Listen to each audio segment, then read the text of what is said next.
For this project, you're going to be creating a set of type anatomy note cards. These note cards will cover a variety of terms that we've talked about this particular unit, plus a few more. The first thing you need to do is to download the project information sheet and read over all of it so that you get an understanding of exactly what I'm looking for. One of the things that I want to emphasize is that I really want to see your design in this whole project. The work that I'm going to show you for this video doesn't have to be the same thing that you do. I want to see your solution to how you would design these note cards, and that's the most important thing. Along the way, this will be a great way of learning and memorizing all of the terms that we've covered for this first unit. So the first thing you need to do is to have a look at all of the different terms that you need to define. Now, I don't want you to spend a lot of time typing your own definition for these. I'm okay if you go to the internet and do a simple Google search for typography anatomy. You can see that there's a lot of different websites that are going to give you the basic definitions of the terms we're looking for. Some of them are a little better than others. For example, I love this website. It's nice and it's visual. Essentially, this is what we're creating for our project. Notice that it gives the term, the definition, and it gives a little visual of what it's showing. And in this case, it's also giving a nice illustration to help you memorize what it's actually showing you. However, some of these are better than others. For instance, I can't copy and paste this text, so I would have to retype it out, and that's okay if you want to do that. Or you can use another website that would allow you to select the text and find it and copy it. Do pay attention that some of these are giving more of a definition than others, and some of them may not have the term that you're looking for, so you may have to look on several websites. I like this website because I can highlight the text and be able to copy and paste it and work from there. The second thing we need to do is to set up your InDesign file. Again, I'm going to emphasize that this needs to be your project. But if you've never used InDesign before, I want to be able to show you how you can approach this project using only this software. So let's get started for this. First, I'm going to open up InDesign and go up to File, see if I can zoom in here, there we go, and create a new document. Inside of the document, do make sure you're working in inches, and the size of the document needs to be smaller than a 6-inch by 6-inch area. Now, this means you can make it anything in between. If you wanted to make it taller or wider, that's okay, as long as both of these don't exceed 6 inches. In my case, I want to make mine slightly smaller or narrow, so I'm going to make mine 4 by 6. We're going to turn off facing pages because I don't want this to be set up as a booklet. And you're going to need 23 pages total. For now, I'm going to keep my margins at 1/2 inch on all sides, and everything else I'll keep exactly the same. I'll say create, and this will give us our blank document to get started. Now, if you've never used InDesign before, do make sure you can see your tools on the left-hand side and a variety of palettes on the right-hand side. The palettes we're mainly going to be using for this project are your Pages palette and your Swatches palette.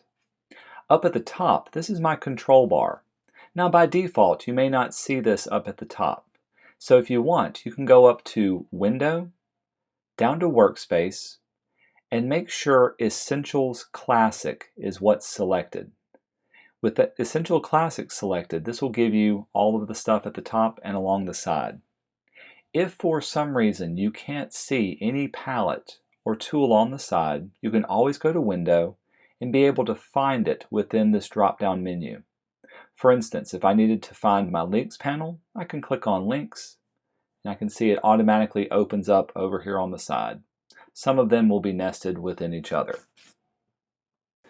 Within our Pages panel, you can see that we automatically have 23 pages already created for us.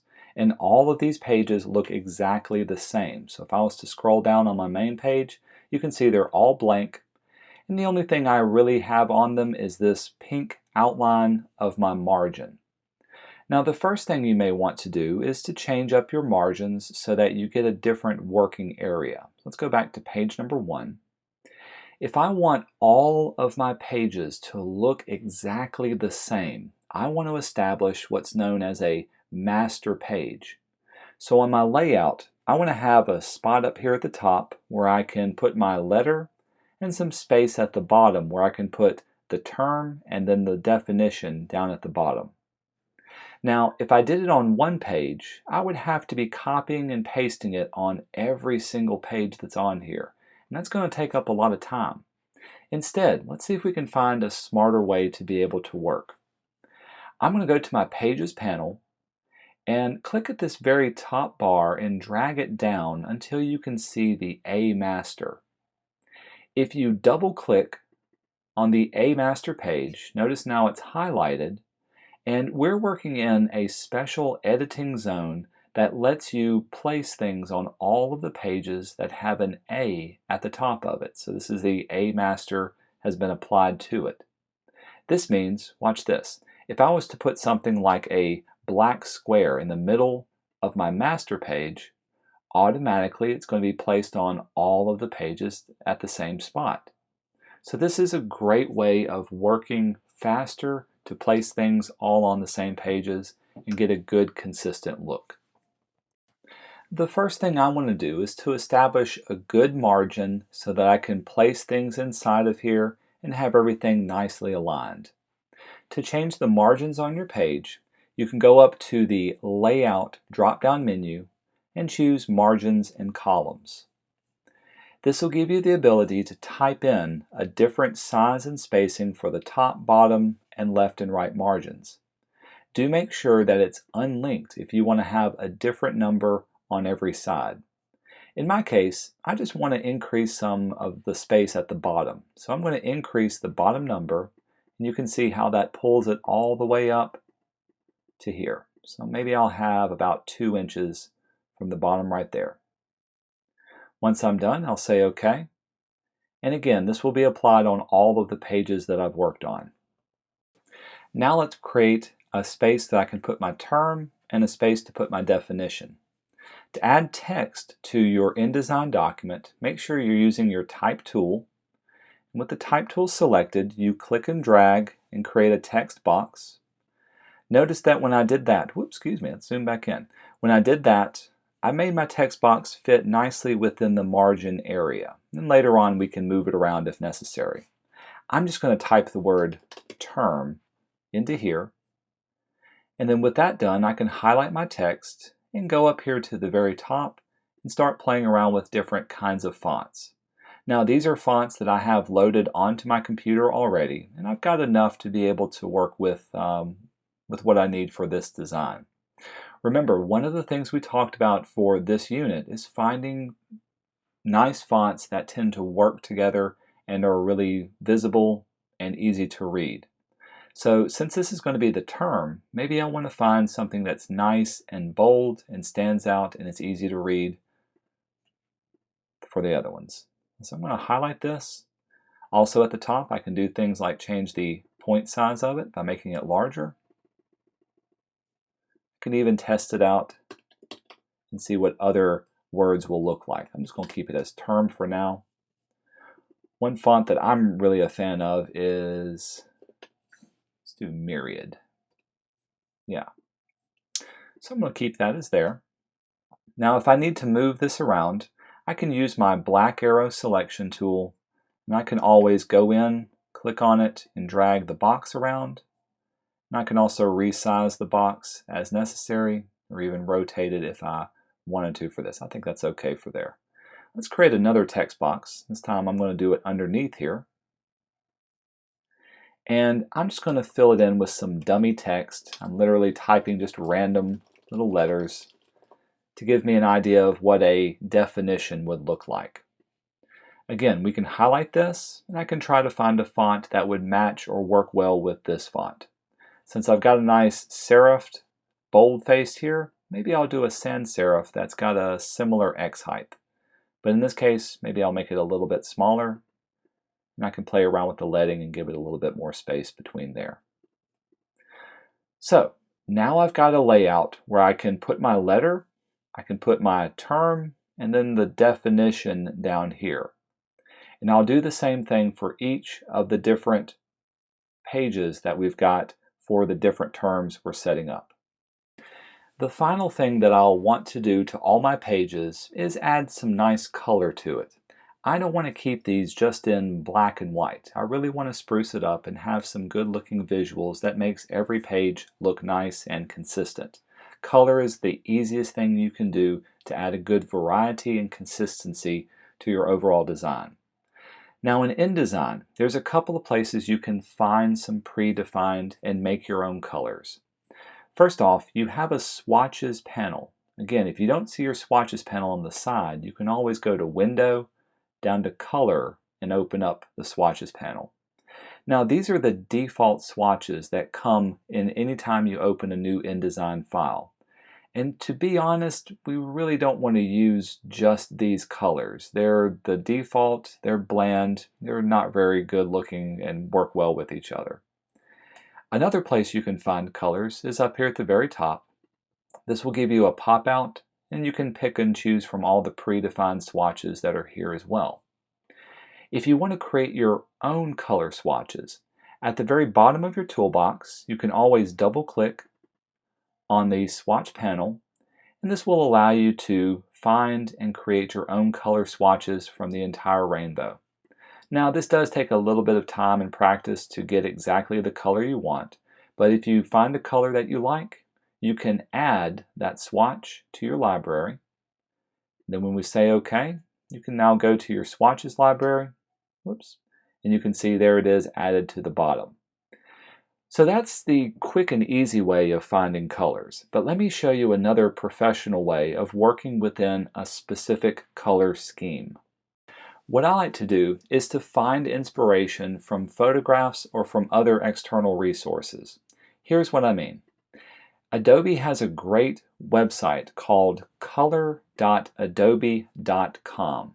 And if you've got an Adobe account, you've got full access to be able to use this color creator. First off, you can use their little color picker to choose and create any 5 color swatches that you want from here. Even on the right and left hand side, you can change what kind of color harmony that you want to stay within. So this is a great simple way of doing it. The other thing you can do is click on the Explore link at the very top, and you can see other trends and colors that come specifically from pictures. If you go to the very top, you can even do a search for different things. So if I want to do something for Christmas, I can type that in, and I can find pictures and color schemes that are based on those colors as well. If I click on these, this will give me the colors, and if you have an Adobe account, you can download the color exchange file or a JPEG and put those into your file as well. There's a final way that I'll show you for this one, and that's to simply find an image that you want to work from. For instance, these are some great photographs of different landscapes. They've got wonderful colors. They've got a good natural feel.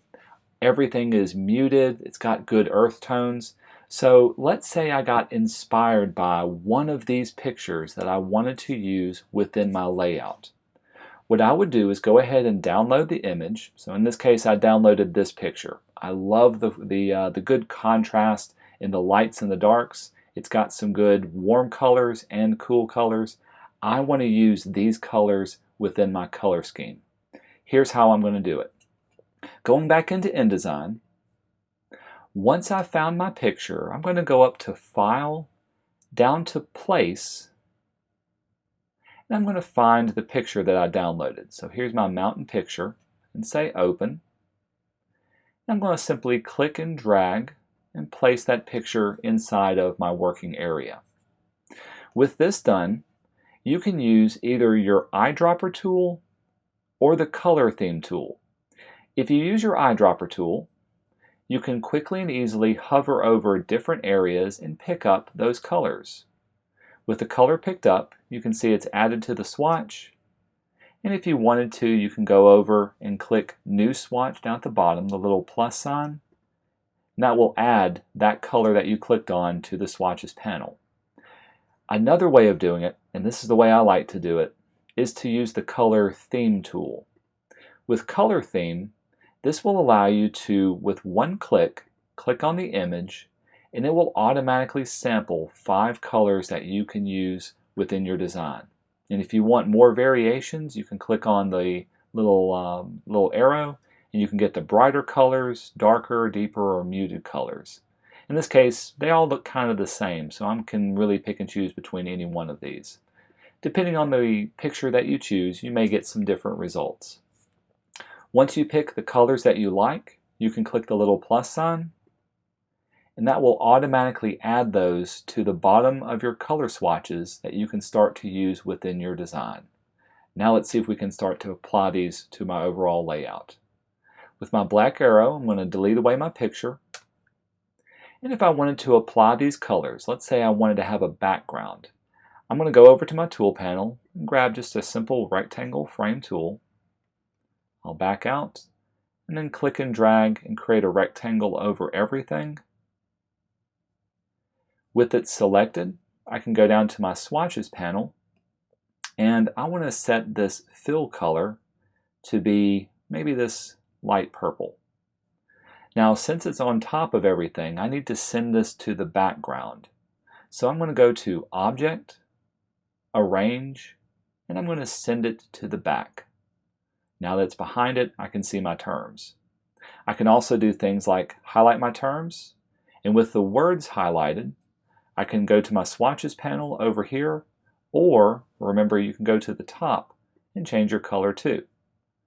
Again, open up the folder and you can start to use these colors and apply that to there. Let's do the same thing for the text that's down here. Real quick, highlight everything. Whoops. There we go. It's okay to use white if you wanted to do that, and I think that looks pretty good by itself. If I wanted to change around any of the colors, all I've got to do is be able to select it and then play around with the look and feel of how everything tends to read well. As long as I can read it, I'm okay. Actually, I kind of like the white of that one, so maybe I'll keep it for this. Again, this is my solution to the design. I want to see how you would design this. How would you change the font, change the placement of things, change maybe even the size and the margins of your layout. Now, once I'm finished working in the master page, and again, make sure you're working in the master page, not just on page 1 or 2, because once I've worked here, I can double click on page 1, and you can see all of my pages are now exactly the same, ready to go in and put my different characters and my different terms inside of there. So let's do the first term that I want to demonstrate for you. I want to do the term for bowl. So I'm going to return back to my web browser. Again, I'll copy the word bowl, and I want to be able to select the word term that's on here. It's not letting me do this. Now this is one thing that InDesign you've got to remember when working with it. InDesign will automatically lock down anything that's on a master page. So if you want to unlock it, here's a good keyboard shortcut to know. Shift and Command if you're on a Macintosh computer, or I believe it's Shift and Control or Alt if you're on a Windows computer. And then clicking on it will unlock that particular thing. Now I can choose my type tool and highlight it, and it works really well. So I'm going to type out the word bowl. Then let's return back to my here. Let's copy the definition. So Command C. Again, Shift and Command if you're on a Macintosh computer, and then click on it. We'll unlock this. And let's paste it into here. So a bowl is a closed curved stroke that's seen in the B, D, Q, DQ, and B, which has 2 bowls. So what I want to do is I want to illustrate this in this top area. Let's back out. Now this is an easy one. I'm going to grab my type tool and simply create a large text box by clicking and dragging. And I'm going to do this inside of a lowercase b. So I'll type out a b. I'm going to make the b as large as I can to fill out the area nicely. So maybe I'll make it 100 points tall. So up here at the very top, I'll select my font size, type in 100. I think I can even get away with it being much larger than that. Let's go 200. Perfect. Again, because it's inside of here, I can resize this and I can place it wherever I want it to be so that it's nice and centered up within my frame. Another good keyboard shortcut to know is to hold down Shift and Command on your keyboard when you click and drag, and that will let you resize the entire frame and the text that's inside of it. Again, Shift and Command, if you're working on a Macintosh computer, is the good keyboard shortcut to know to resize everything. Now that it's centered inside of here, I'm going to highlight this. Let's make it into a color that works well with my overall design. I could keep it black. I could make it white like I did below. I kind of like it maybe a dark pink. Yeah, dark purple. I think that looks good for what we're trying to do. So with that done, what I want to highlight is the inside of the B. If I had to do that, I'm going to go over to my Tools panel and locate my pencil tool. This pencil tool, if you don't see it, you can click and hold. It's usually hiding underneath the eraser or the smooth tool. But this will let me freehand draw any shape that I want. With that selected, I'm going to change my fill color up here at the top to that bright orange that was down here below. And with the pencil tool, I'm simply going to click and drag around the whole area that I want. So in this case, all of this. I'm actually done it more than is necessary.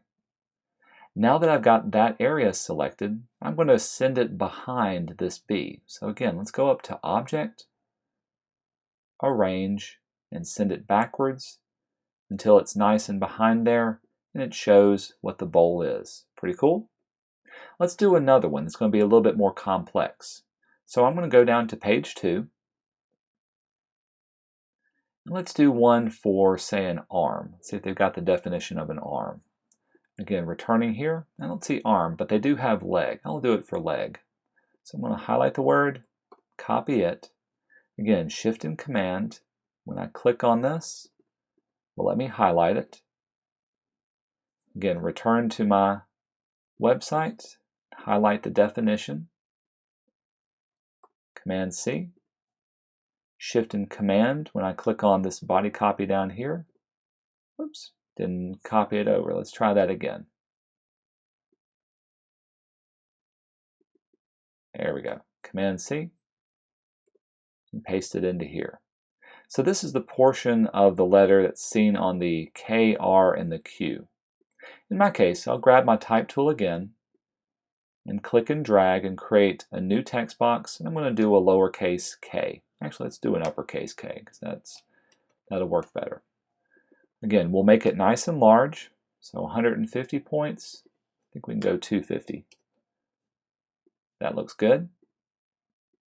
And if I need to, I can center it up inside of that area. Now, what I want to do is not to fill in an area that's behind it, but actually fill in a portion of the letter itself. Unfortunately, there's no good way of cutting off this portion of the letter and then recoloring it easily, but there is a way we can still highlight it. Here's the trick. We need to convert this letter K, this font of a K, into its vector outlines. So with the text box selected, go up to Type and down to Create Outlines towards the center. When you create the outlines, this is going to allow you to see the vector points that's inside of the entire shape that we have. And it's no longer an editable, typable font. It's actually a graphic that we've created that's turned into a vector illustration. Now from here, we can do the same thing that we did last time. So I'm going to grab my pencil tool, and with my pencil tool, I've got my fill color still set to orange, and the leg is going to be drawn off. So I'm going to carefully draw this portion and go around it all the way back to the beginning. So I drew off that shape. Now to put that shape inside of the K, I'm going to choose my black arrow selection tool, select the orange shape, and we're going to cut it away by going to Edit and Cut. Once it's cut, you can select this outlined letter, then go back up to Edit, and we're going to paste it into the letter. Check out what we've got now. It took that drawing that we created and pasted it inside of this particular area. So now it's nice and highlighted. If you need to make any edits or adjustments, like you can see how it's kind of wavy right here, you want to clean that up. To edit the orange or the inside portion of this, click on the little handle in the center. That'll let you drag around the illustration that you've got. Or if I wanted to smooth that out a little more, I can use some of my drawing tools. For instance, underneath my pencil tool, use the Smooth tool. This will allow me to see my vector lines, and I can click and drag over it. I can smooth it out. Or I can use my white arrow selection tool, the direct selection tool. That will let me carefully click on the individual vector points and drag those around until I get them right where I'm happy with that. And so that looks much, much better. So the magic trick to remember with this one is once you type out your letter, go up to Type and choose Create Outlines so that you can copy and paste whatever image that you draw inside of there. The final thing I'll demonstrate when creating this is drawing lines and adding other decorative elements to your overall design. Let's go to the third page. On this page, I'll demonstrate how to do the X height for a character. Again, let's return to here. Let's scroll down and see if we can find X height as one of the things. It's not on this particular page, so I'm going to go back and see if I can find it on another page. Let's go to Canva.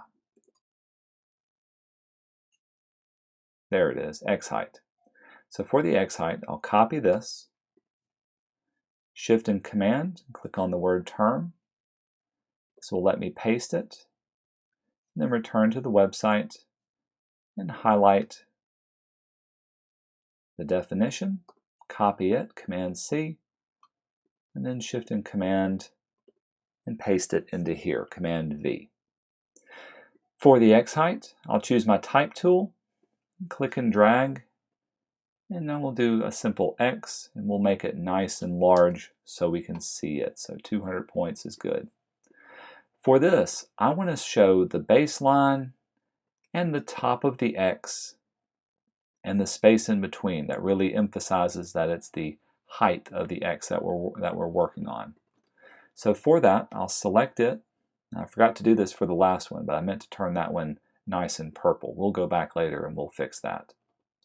So this looks good. I want to draw a line at the top and a line at the bottom of it. There is a simple line tool, and with it selected, you can click and drag. And if you hold down the Shift key, it'll give you a straight line going all the way across the edge. Then I can go up to the top, and this is my filled-in color. I can change my stroke color or my outline color down here at the bottom. I'm going to let that color be the orange that I'm working with. With orange as my stroke color, I can also change the width of it up here, and I can change the decorative profile, so it doesn't have to be a solid line. It can be any one of these, and I kind of like this little slanted line with that. Maybe I'll make it a little bit smaller. So there's one line at the top. I'll scooch over my X. I'll actually scooch it over a little bit more. I'll make a copy, Command C and V of my line. Let's place one down at the very bottom. And then I'll draw another line here to emphasize that it's the height of an X. So I'll grab my line tool. Again, hold down your Shift key and that'll give you a perfectly straight line. Then we can go up to the top and change the color, change the size of it till it gets nice and thick, and even change up the profile of it in between there. So now I've got the illustration for this one as well. let's return back up to the top. I meant to turn this black into a different color, so I'm going to select this. Let's make sure that's the dark purple that it's supposed to be. There we go for there. So far, so good. I've got 3 different methods of creating an illustration and placing my definition within each of the pages. I expect to see you do the same thing for all of the other definitions that are listed. Do make sure you're choosing an appropriate font and an appropriate letter to illustrate the term that I'm giving to you. Now, once you've done all of the terms, I'm going to do Command and the minus sign to back out, you should have a term on every single page completely filled up.